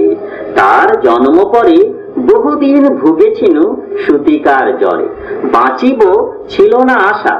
অন্নদা তখন আপন শিশুর সাথে দিয়ে তারে স্তন মানুষ করেছে যত্নে। সেই হতে ছেলে মাসির আদরে আছে মার কোল ফেলে। দুরন্ত মানে না কারে, করিলে শাসন মাসি আসি অশ্রু জলে ভরিয়া নয়ন কোলে তারে টেনে লয়। সে থাকিবে সুখে মার চেয়ে আপনার মাসিমার বুকে। সম্মত হইল বিপ্র মোক্ষদা সত্তর, প্রস্তুত হইল বাধি জিনিসপত্তর। প্রণমিয়া গুরুজনে সখী দল বলে, ভাসাইয়া বিদায়ের শোক অশ্রু জলে। ঘাটে আসি দেখে সেথা আগে ভাগে ছুটি, রাখাল বসিয়া আছে তরি পরে উঠি নিশ্চিন্ত নীরবে। তুই হেথা কেন রে? মা শুধালো। সে কহিল, যাইব সাগরে। যাইবি সাগরে? আর এর দস্যু ছেলে নেমে আয়। পুনরায় দৃঢ়চক্ষু মেলে সে কহিল দুটি কথা, যাইব সাগরে। যত তার বাহু ধরি টানাটানি করে রহিল সে তরণিয়া করে। অবশেষে ব্রাহ্মণ করুণ স্নেহে কহিলেন হেসে, থাক থাক সঙ্গে যা। মা রাগিয়া বলে, চল তোরে দিয়াসি সাগরের জলে। যেমনই সে কথা গেল আপনার কানে, অমনি মায়ের বক্ষ অনুতাপ বাণী বিধিয়া কাঁদিয়া ওঠে। মুদিয়া নয়ন নারায়ণ নারায়ণ করিল স্মরণ, পুত্রে নিল কোলে তুলি তার সর্বদেহে, করুণ কল্যাণ হস্ত বুলাইল স্নেহ। মৈত্র তারে ডাকি দিরি চুপি চুপি কয়, ছি ছি ছি এমন কথা বলিবার নয়। রাখাল যাইবে সাথে স্থির হলো কথা। অন্নদা লোকের মুখে শুনি সে বারোটা, ছুটে আসি বলে, বাছা কোথা যাবি ওরে? রাখাল কহিল হাসি, চলিনু সাগরে আবার ফিরিব মাসি। পাগলের প্রায় অন্নদা কহিল ডাকি, ঠাকুর মশাই বড় যে দুরন্ত ছেলে রাখাল আমার, কে তাহারে সামালিবে? জন্ম হতে তার মাসি ছেড়ে বেশিক্ষণ থাকিনি কোথাও, কোথায় রে নিয়ে যাবে ফিরে দিয়ে যাও। রাখাল কহিল মাসি যাইব সাগরে আবার ফিরিব আমি। বিপ্র স্নেহ ভরে কহিলেন, যতক্ষণ আমি আছি ভাই তোমার রাখাল লাগি কোনো ভয় নাই। এখন শীতের দিন, শান্ত নদী নদ, অনেক যাত্রীর মেলা, পথের বিপদ কিছু নাই, যাতায়াতে মাস 2 কাল, তোমারে ফিরায় দিব তোমার রাখাল। শুভক্ষণে দুর্গাশ্বরী নৌকা দিল ছাড়ি, দাঁড়ায় রহিল ঘাটে যত কোন নারী অশ্রু চোখে। হেমন্তের প্রভাতে শিশিরে ছল ছল করে গ্রাম চূর্ণী নদী তীরে। যাত্রী দল ফিরে আসে, সাঙ্গ হলো মেলা, তরণী তীরেতে বাধায় অপরাহ্ন বেলা। জোয়ারের আসে কৌতূহল অবসান, কাঁদিতেছে রাখালের গৃহগত প্রাণ, মাসির কোলের লাগি। জল শুধু জল, দেখে দেখে চিত্ত তার হয়েছে বিকল। চঞ্চল বালক আসি প্রতিক্ষণে ক্ষণে, অধীর উৎসুক কণ্ঠে শুধায় ব্রাহ্মণে, ঠাকুর কখন আজি আসিবে জোয়ার? সহসা স্তিমিত জলে আবেগ সঞ্চার, 2 কূলে চেতাইল আশার সংবাদে। ফিরিল তরীর মুখ মৃদু আর্তনাদে, কাশিতে পড়িল টান তল শব্দ গীতে। সিন্ধুর বিজয় রথ বসিল নদীতে, আসিল জোয়ার। মাঝি দেবতারে শরীর তরিত উত্তর মুখে খুলে দিল তরি। রাখাল সুধায় আসি ব্রাহ্মণের কাছে, দেশে পৌঁছিতে আর কতদিন আছে। সূর্য অস্ত না যাইতে ক্রোধ 2 ছেড়ে, উত্তর বায়ুর বেগ ক্রমে ওঠে বেড়ে। রূপনারায়ণের মুখে পরিবালুচর, সংকীর্ণ নদীর পথে বাঁধিল সম। জোয়ারে স্রোতে আর উত্তর সমীরে উত্তাল উদ্দাম, তরণী ভিড়াও তীরে উচ্চ কণ্ঠে বারংবার কাহে যাত্রী দল। কোথা তীর চারিদিকে ক্ষিপ্তন্মত্ত জল, আপনার রুদ্র নৃত্যে দেয় করতালি। লক্ষ লক্ষ হাতে আকাশের দেয় গালি, ফেনিল আক্রোশে।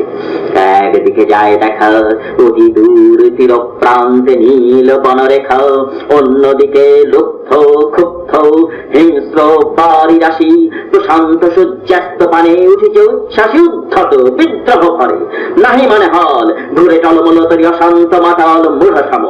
তীব্র শীত পবনের কেবল কবিতাই নয়, সুরও ছিল শ্রী চট্টোপাধ্যায়ের বড় আপন, তাঁর প্রাণের আশ্রয়। নিরন্তর ছুটে চলা মুখর কর্মব্যস্ততায় যে সুরবিন্যাস তাঁকে দিত এক মুঠো নিভৃতির আশ্বাস, আমরা কয়েক মুহূর্তের জন্য ফিরে যাব সেই সঙ্গীতের কাছে। কণ্ঠসঙ্গীতে শ্রী অমিতাভ চট্টোপাধ্যায়, গেয়ে শোনাবেন শুধু তোমার বাণী নয় গো হে বন্ধু হে প্রিয়। এবং সেতার বাদনে ভ্রাতুষ্পুত্র শ্রী অরুণাভ চট্টোপাধ্যায় শোনাবেন রাগ জয় জয়ন্তী। শুধু তোমার বাণী নয় গো হে বন্ধু হে প্রিয়, মাঝে মাঝে প্রাণে তোমার পরশ খানি দিও। শুধু তোমার বাণী নয় গো হে বন্ধু হে প্রিয়, মাঝে মাঝে প্রাণে তোমার পরশ খানি দিও। সারা পথের ক্লান্তি আমার, সারা দিনের তৃষা, কেমন করে মেটাবো যে খুঁজে না পাই দিশা। সারা পথের ক্লান্তি আমার, সারাদিনের তৃষা কেমন করে মেটাবো যে খুঁজে না পাই দিশা। এ আধার যে পূর্ণ তোমায় সেই কথা বলিও, মাঝে মাঝে প্রাণে তোমার পরশ খানি দিও। শুধু তোমার বাণী নয় গো হে বন্ধু হে প্রিয়, মাঝে মাঝে প্রাণে তোমার পরশ খানি দিও। হৃদয় আমার চায় যে দিতে কেবল নিতে নয়, বয়ে বয়ে বেড়ায় সে তার যা কিছু সঞ্চয়। হৃদয় আমার চায় যে দিতে কেবল নিতে নয়, বয়ে বয়ে বেড়ায় সে তার যা কিছু সঞ্চয়। হাতখানি ওই বাড়িয়ে আনো দাও গো আমার হাতে, ধরবো তারে ভরবো তারে রাখবো তারে সাথে। হাতখানি ওই বাড়িয়ে আনো দাও গো আমার হাতে, ধরবো তারে ভরবো তারে রাখবো তারে সাথে। একলা পথের চলা আমার করবো রমণীয়, মাঝে মাঝে প্রাণে তোমার পরশ খানি দিও। শুধু তোমার বাণী নয় গো হে বন্ধু হে প্রিয়, মাঝে মাঝে প্রাণে তোমার পরশ খানি দিও। সেজু কাকার ১০০তম জন্মদিনে আমার শ্রদ্ধাঞ্জলি সঙ্গীতের মাধ্যমে।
তাঁর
কর্মসৌষ্ঠব ও কর্তব্যপরায়ণতা যদি মুদ্রার এক পিঠ হয়, তবে অপর পিঠটি অবশ্যই তার দায়িত্বের প্রতি সততা, অমায়িক ব্যবহার এবং সহৃদয়তা।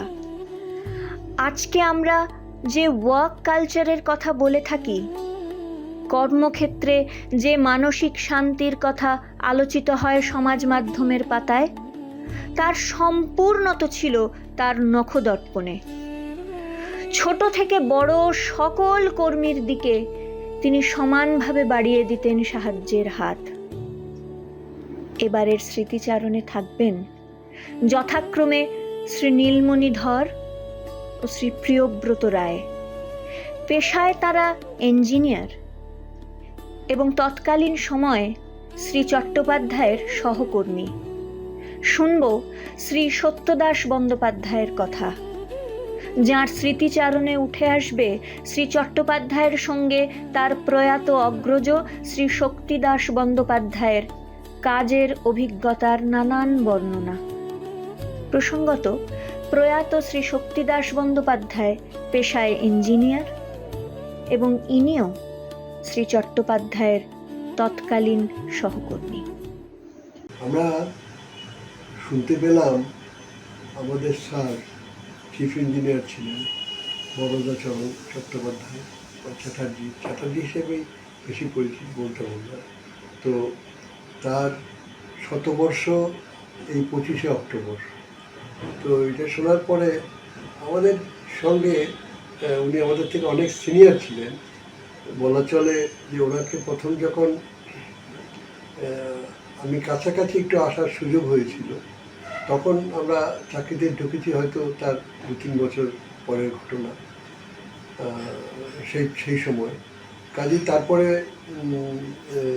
তখন উনি সুপারিনটেন্ডিং ইঞ্জিনিয়ার ছিলেন, তারপরে উনি প্রমোশন পেয়ে অ্যাডিশনাল চিফ ইঞ্জিনিয়ার হয়েছে, এবং তারপর উনি যখন চিফ ইঞ্জিনিয়ার হয়েছেন তখনও ওনার সঙ্গে অন্য কারণে একটা যোগাযোগ হয়েছিল।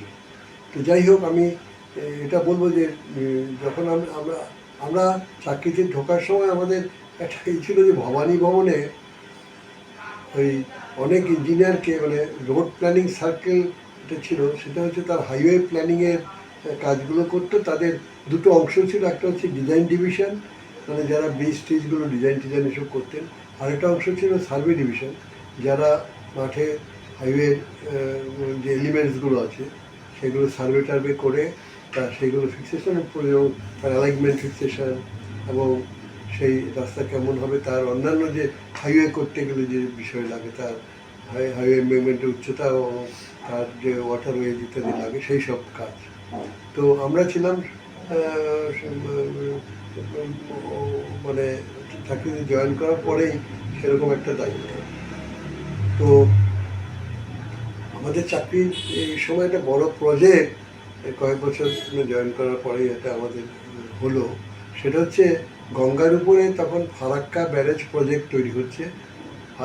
ফারাক্কা ব্যারেজ প্রজেক্ট অথরিটি এটা করছে এবং তারা সেই কাজ করার জন্যে রাজ্য সরকারের পিডাব্লিউডি এবং ইরিগেশন ডিপার্টমেন্টের বহু ইঞ্জিনিয়ারকে ডেপুটেশন নিয়েছিলেন এবং সেন্ট্রাল সিডাব্লিউপিসির থেকেও ইঞ্জিনিয়াররা সেখানে এসেছিলেন এবং আমাদের মুখার্জি জেনারেল ম্যানেজার বলা হতো এই মুহূর্তে, দেবেশ মুখার্জি খুব নাম করা ব্যক্তিত্ব ছিলেন। তিনি ছিলেন জেনারেল ম্যানেজার। উনি ইরিগেশন ডিপার্টমেন্টে কাজ করতেন, সেখান থেকে ডেপুটেশন নিয়েছিলেন। কিন্তু উনি অনেক প্রজেক্টেরই বড় কাজ করেছেন। তো সেইখানে যখন ফারাক্কা ব্যারেজের উপর দিয়ে এটা যে রোডওয়ে পোর্শনটা ছিল, এটা ঠিক ছিল যে এটা NH 34-এর পার্ট হিসেবে ব্যবহৃত হবে গঙ্গা ক্রস করার জন্য। তো ওই ব্যারেজের কাজ এগিয়ে আসতে 108টা মেয়ের কাজ এগোচ্ছে, কিন্তু তখন দেখা যাচ্ছে যে ন্যাশনাল হাইওয়ের যে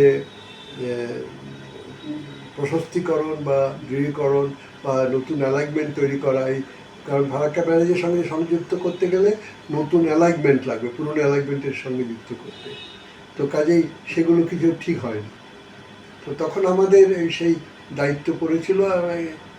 ইনসিডেন্টালি আমি ওই হিসেবে ওই প্ল্যানিংয়ের কাজে আমার টিম নিয়ে এই 34 মাইল পোর্শনের দায়িত্বে ছিলাম। মাঠে থেকে মাঝে মাঝে গিয়ে সার্ভে করা, প্ল্যানিং করা এবং এইসব নিয়ে, এবং ওটার মধ্যে অনেক জটিলতা ছিল, সেই জটিলতাগুলো নিরসন। তো এই কাজ যখন এগুচ্ছে তার একটা পর্যায়ে স্যার অর্থাৎ বরদাচরণ চ্যাটার্জি, উনি তখন বদলি হয়ে সুপারিনটেন্ডিং ইঞ্জিনিয়ার হিসাবে আসেন রোড কনস্ট্রাকশন সার্কেল 2-তে, অর্থাৎ যার অধীনে ওই রাস্তার অংশটা ছিল, যে NH-এর অংশটা। তখন NH-টা আলাদাভাবে মানে ওইরকমভাবে দেখা হতো না, কিন্তু যে যার রোড সার্কেলের আন্ডারেই সেই অংশের কাজ হতো। তো কাজে আমরা যখন এই প্ল্যানিং এসব করি, তখন আমাদের সুপারিনটেন্ডিং ইঞ্জিনিয়ার এবং কনস্ট্রাকশনের সুপারিনটেন্ডিং ইঞ্জিনিয়ার হিসেবে স্যারের দায়িত্ব ছিল যে অতি দ্রুততার সঙ্গে যাতে পরিকল্পনা শেষ করে নির্মাণ শুরু করা যায় সেটা দেখা। সেই কারণেই বারবার করে আমার সুপারিনটেন্ডিং ইঞ্জিনিয়ার, তিনিও ছিলেন খুব নামকরা ইঞ্জিনিয়ার একজন, ওনার মতোই রঘুদাস বাবু। তো তারা নিজেরাও বারবার ওই লোকেশনে বা সাইটে যেতেন এবং আমাদের যে কাজ এগুচ্ছে সেগুলো দেখতেন এবং একেবারে সাইটে দাঁড়িয়ে আমাদের যে সমস্যার কথা আমরা আলোচনা করছি, যেমন আলোচনার টেবিলে সেই আলোচনা করতেন, তেমনি মাঠে দাঁড়িয়েও তার ফয়সলা অনেক সময় করেছেন।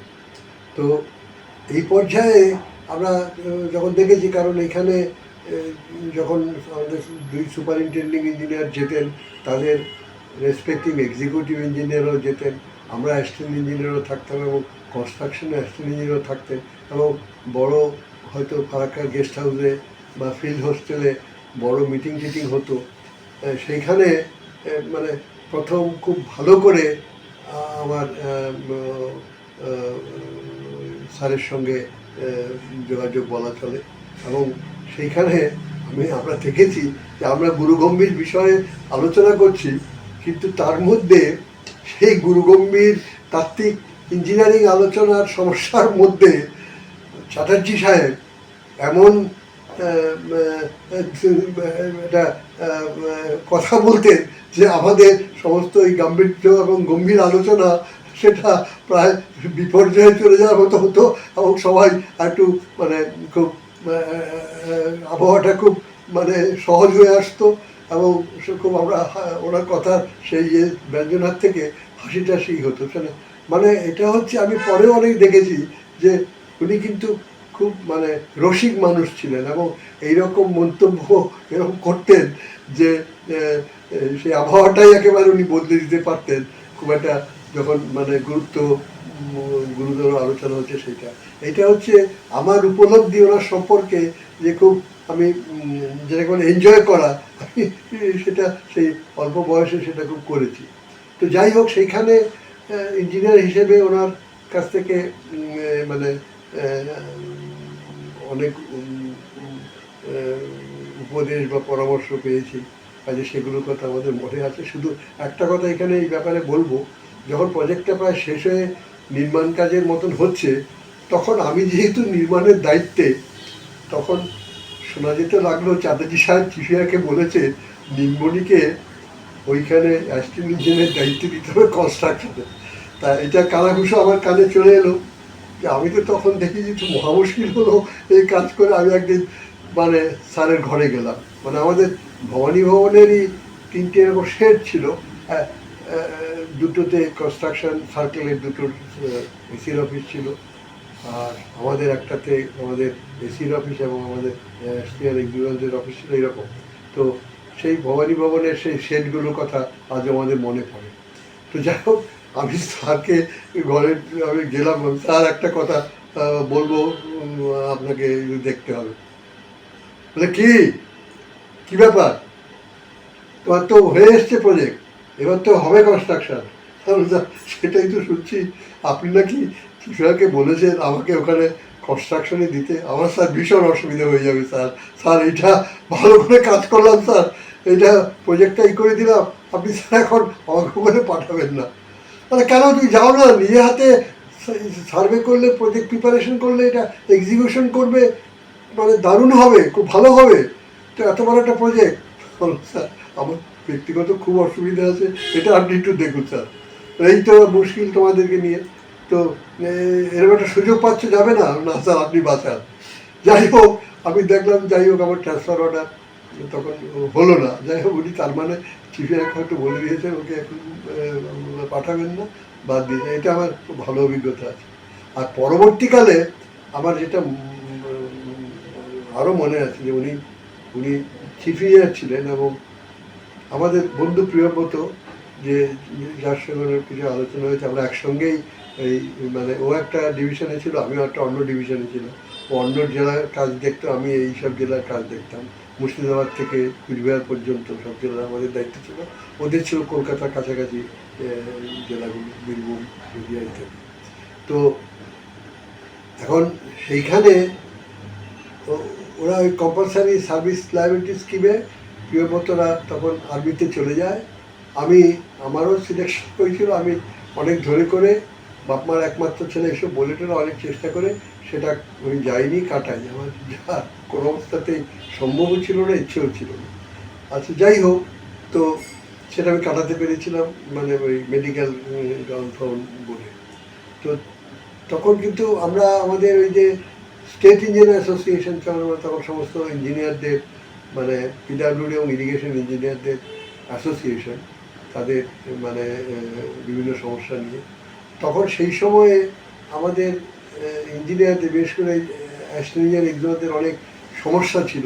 এবং উনি যখন চিফ ইঞ্জিনিয়ার পিডাব্লিউডি হলেন, তখন ওই চিফ ইঞ্জিনিয়ার পিডাব্লিউডির ধারে এই মানে যেহেতু ম্যানেজমেন্টটার দায়িত্ব থাকে ক্যাডার ম্যানেজমেন্টে, তো সেই সব দায়িত্বগুলো ওনাকেই মানে চিফ ইঞ্জিনিয়ার হিসেবেই করতে হতো। এবং কাজেই সেই তখন অ্যাসোসিয়েশনের একজন কর্মী হিসেবে ঘন ঘন স্যারের সঙ্গে দেখা করেছি, অনেক আবদার করেছি, এবং দেখেছি যে সেই সহৃদয়তার সঙ্গে উনি সেইগুলো শুনেছেন।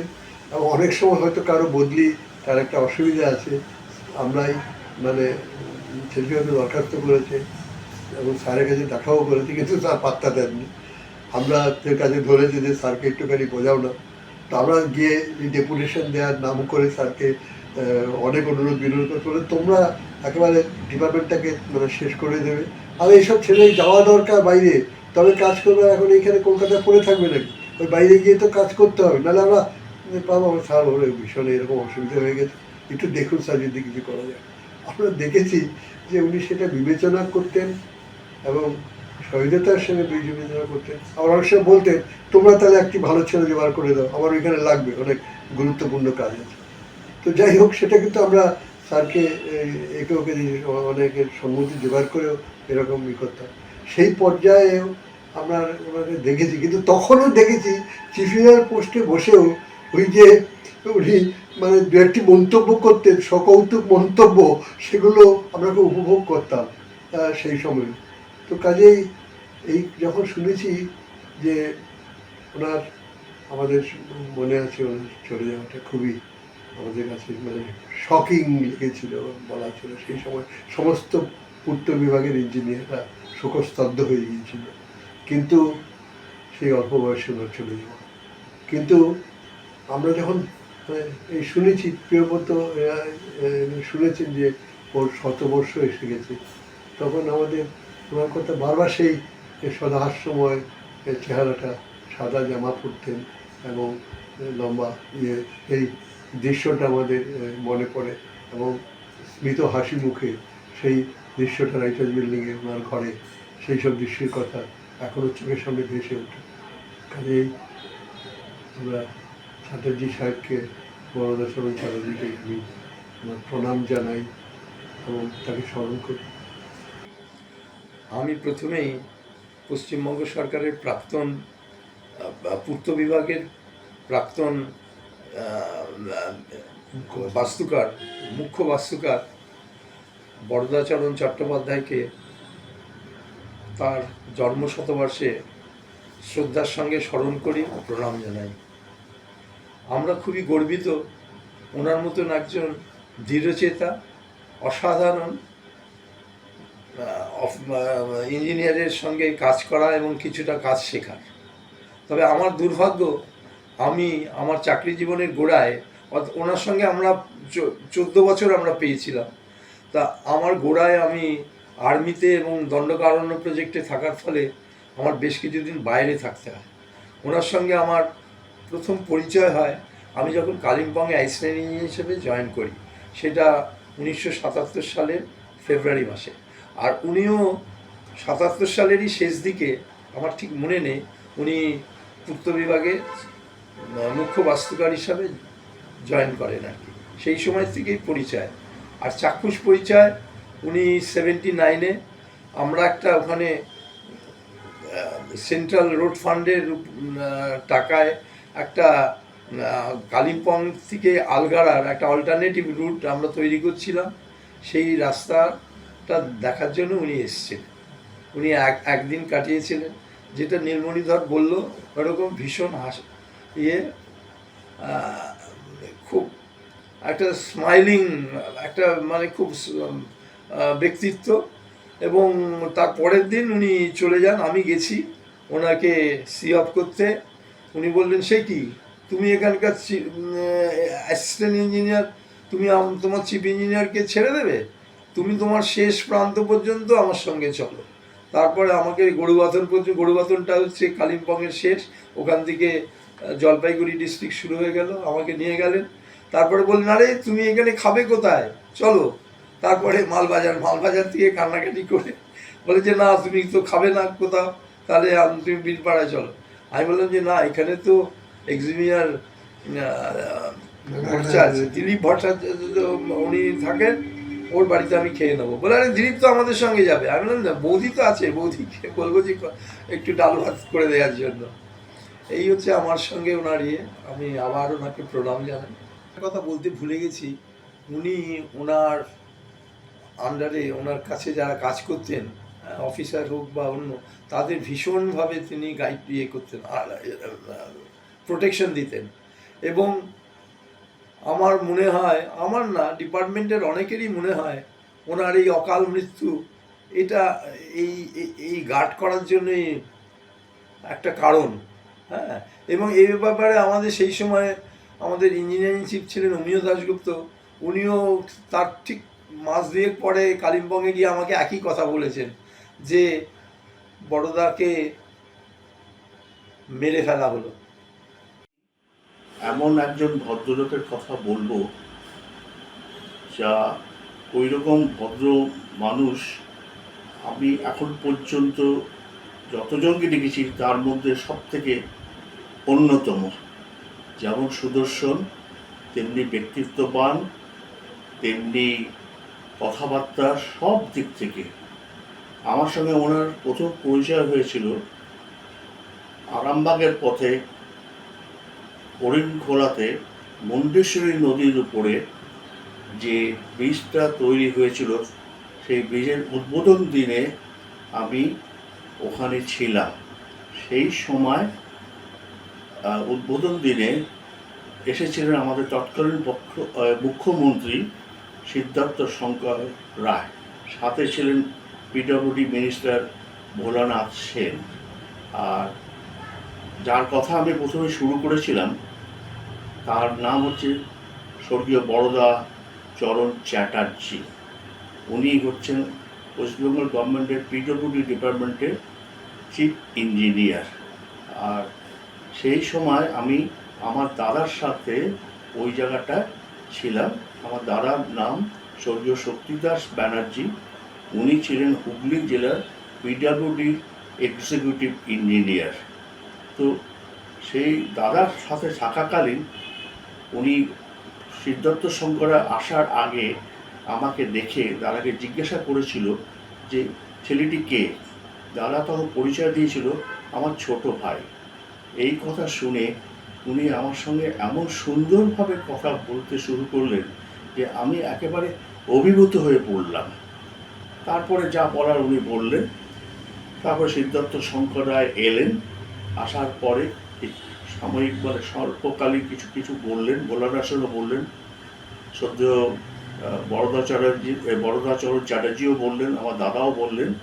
তারপরে ব্রিজ উদ্বোধন হলো। উদ্বোধন হওয়ার পরে তারপরে আরেকটা ঘটনা আমি বলবো, সেটা হচ্ছে ওনার আরেকটা দিক, সেটা হচ্ছে ওনার মানবিক দিক থেকে। সেটা কেন বলছি যে আমার দাদা যখন হুগলি জেলায় পোস্টিং ছিল তখন দাদাকে হুগলি জেলার বিভিন্ন জায়গায় ট্যুরে যেতে হতো, আর মাঝে মধ্যে কলকাতাতেও মিটিং করতে আসতে হতো। দাদা সরকারি জিপ ছিল। এই সময় দাদা খুব অসুস্থ ছিল এবং অসুস্থ থাকাকালীন দাদার সমস্ত কাজকর্ম দেখাশোনা করতো, কাউকে কিছু বলতেন না।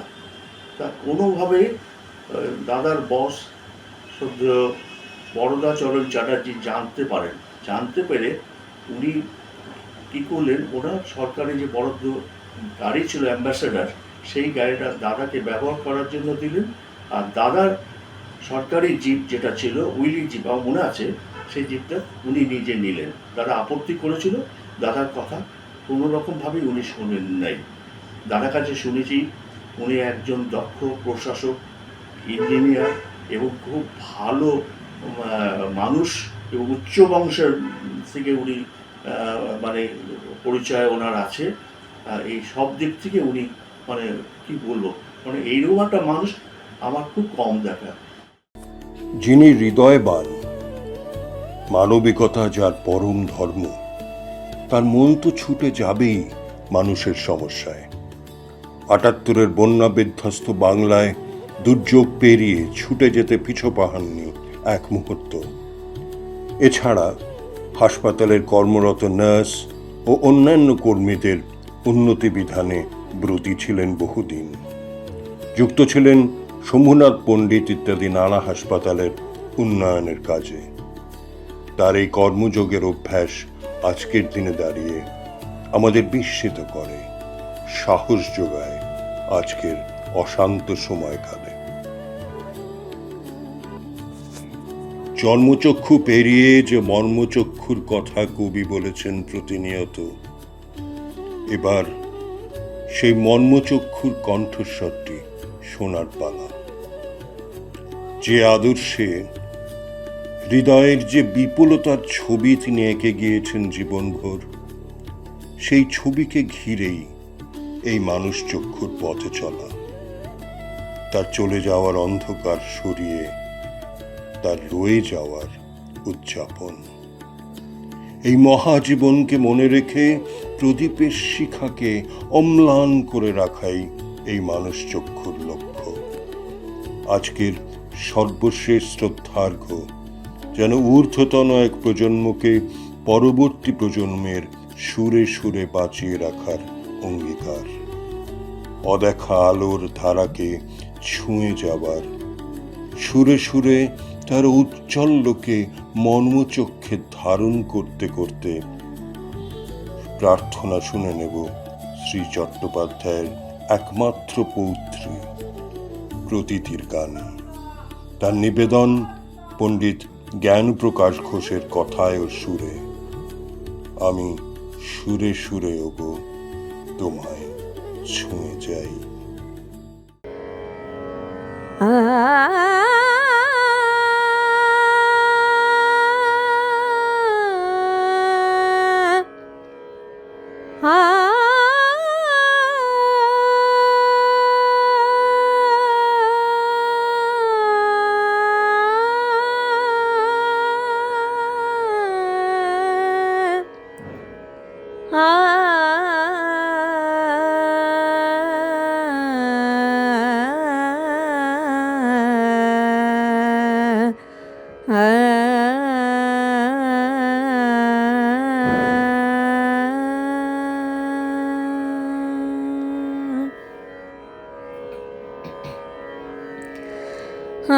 আমি সুরে সুরে ওগো তোমায় ছুঁয়ে যাই, আমি সুরে সুরে ওগো তোমায় ছুঁয়ে যাই। নাই বা পেলাম দরস তোমার, নাই বা পেলাম দরস তোমার, গানে গানে যদি তোমায় পাই, গানে গানে যদি তোমায় পাই, তোমায় ছুঁয়ে যাই।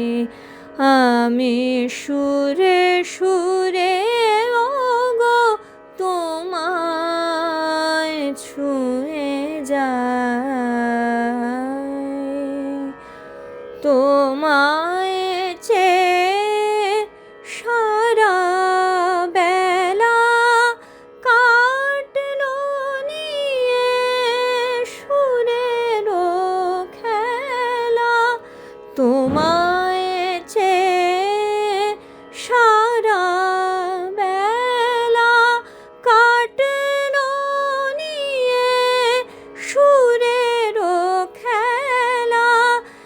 এবার আমার গানেরও ভেলা, এবার আমার গানেরও ভেলা, তোমার চরণ কুলে ভিড়াই, তোমার চরণ কুলে ভিড়াই, তোমায় ছুঁয়ে যাই।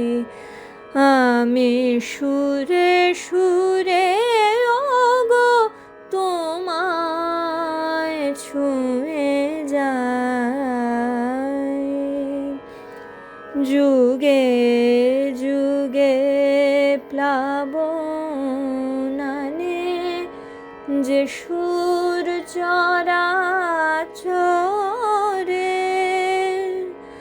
জানি সে তো তোমারি প্রেম উপর হতে ঝরে।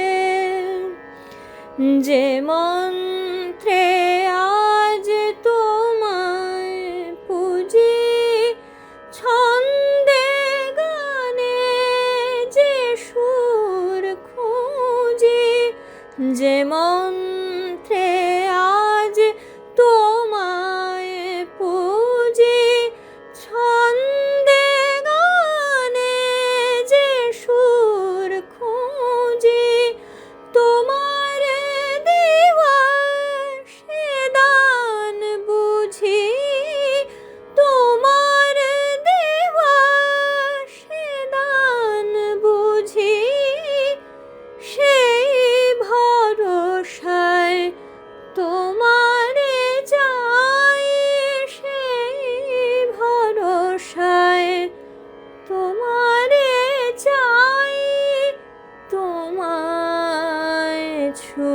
ছুঁয়ে যাই। আমি সুরে সুরে ওগো তোমায় ছুঁয়ে যাই। নাই বা পেলাম দরশ তোমার, গানে গানে যদি তোমায় পাই, গানে গানে যদি তোমায় পাই, তোমায় ছুঁয়ে যাই। আমি সুরে সুরে ওগো তোমায় ছুঁয়ে